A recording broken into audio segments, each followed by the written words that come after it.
ఈరోజు మనం చెప్పుకోబోయే కథ శత్రువీర భయంకరుడు. భద్రగిరి, కొండకోన అనేవి ఇరుగు పొరుగు రాజ్యాలు. తరతరాలుగా వాటిని పాలించిన రాజుల మధ్య ఆరని శత్రుభావం అప్పుడప్పుడు రక్తపాతానికి దారితీస్తూ ఉండేది.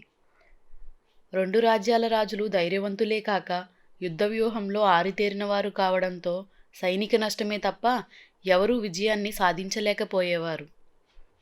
ఇలాంటి పరిస్థితుల్లో తండ్రి మరణంతో భద్రగిరి రాజ్యాధికారానికి వచ్చిన రణమళ్ళు కొండకోనను ఎంత సైనిక నష్టానికైనా ఓర్చి జయించి తీరాలన్న పట్టుదలతో ఆ రాజ్యం మీద యుద్ధం ప్రకటించాడు.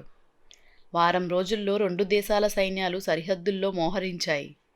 ఇక యుద్ధం ప్రారంభం కానున్న సమయంలో భద్రగిరి సైన్యంలో చిన్న దళాధిపతిగా ఉన్న శౌర్యశీలి అనేవాడు దళాన్ని వదిలి పారిపోసాగాడు.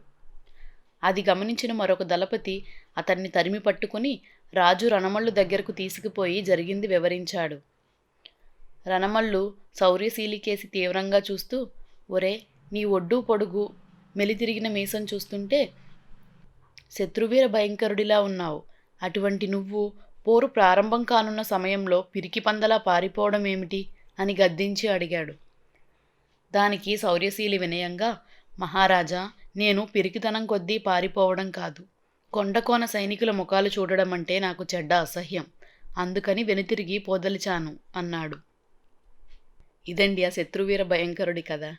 ఈ కథ మీకు నచ్చిందా? నచ్చితే మీ ఫ్రెండ్స్, రిలేటివ్స్తో షేర్ చేయండి. మరిన్ని మంచి కథల కోసం మన ఛానల్ను సబ్స్క్రైబ్ చేసుకోండి. Thank you.